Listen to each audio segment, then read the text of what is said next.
Hi everybody, this is Alchemist2 and I'm back again with another movie review. I just recently had the chance to see Pete's Dragon, and I had watched the original, but as a child, oddly enough, I actually enjoyed the original. Don't hate me, please.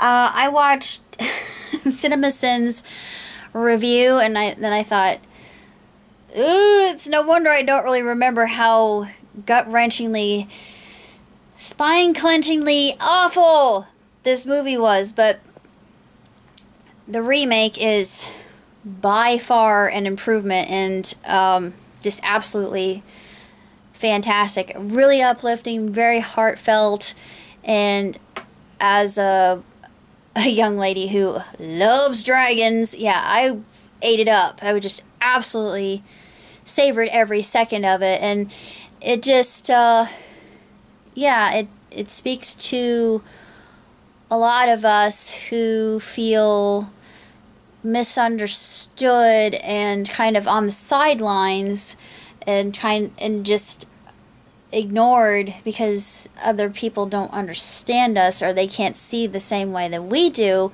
and they're scared.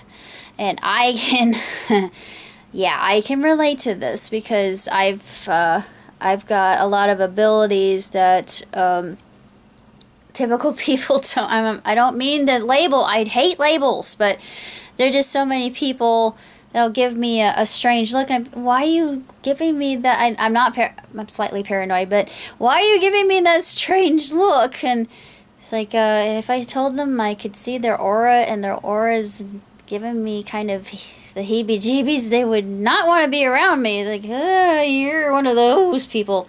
Yeah, I admit I could when I was younger, and then I kind of quote-unquote lost the ability. I have it back now, but it's only when I just let my eyes relax I can see people's auras. And I got a whole book, and there are people like, oh, can you see my... But I tell them, like, oh, what's my aura? Like, oh, why did I tell you I could do that? And it just drives me... I mean, the people who are very spiritual, they seek me out, and they think they're just drawn to me like a magnet. They think, oh, okay, I'll do this, and then I can, and I get my book, and I'll tell them what my book says, and then there's more information online. But yeah, the things I have to deal with sometimes because of my abilities. But anyway, with great power comes great responsibility.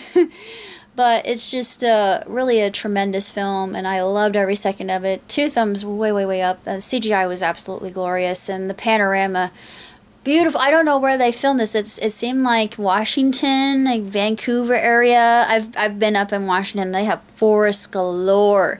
Or it could have been British Columbia or Canada. I don't know. It just seemed kind of like that area. I didn't really stick around to the very end credits to see precisely where it was filmed, but something told me either Oregon, Washington State, or Canada, because I've been up in that area. I haven't been to Canada yet, but just it's very mystical, and the whole atmosphere was extremely magical and ethereal, and it fit the mood. I gave it 5 stars. I can't... It was perfect. It was sad. They were very tragic in spots, and actually brought me to tears. It was more of a happy cry than it was a sad cry. And it hit me. And I know a lot of things happen for a reason. I don't believe in coincidences. But there was one spot where Pete is getting used to being around other people, and it kind of reminds me of feral children, if you've read anything about feral children. Yeah, and I was kind of wondering if they had done any research, because I thought, yeah, this is accurate. If you've read up on Nell, it's extremely accurate.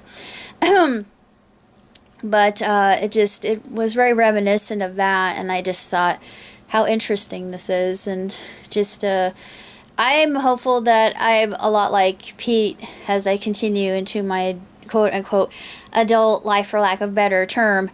I'm more of a big kid. I see the greater picture of this world, and I know that this world is an illusion, but yeah, I'm learning as I go along, and trying to make the world a better place as I do. But as far as this movie is concerned, it's full of lessons, just rife with morals and values that could be taken to heart, especially the one that we are never alone. And even when we lose people that we love, and I thought, yeah, I just did. But I realized it's like in The Little Prince, when the Little Prince is talking about how he has to transition into adulthood. This is allegorical too. But when he says shells are not sad. No, they're not. It's just a shell. I mean, it's a husk. What lies beyond, what transcends, is more than we can ever comprehend, and it's just something that keeps me going, as well as just reaching out and making videos and inspiring as much as I possibly can. I feel like that's my calling. Hopefully I'm doing a good job of it. I'm not doing this because I get paid, because I don't. I do it because I like to do it, and I love helping people. It feels good, and it's so gratifying, and that's my vocation in this planet. But that's basically all I have to say about Pete's Dragon. It was astounding and awesome, and if don't even bother with the original, because it's not even worth your time. But this one, by all means, see it together as a family, because it's a wonderful family film. And I will see you next time. Live long and prosper.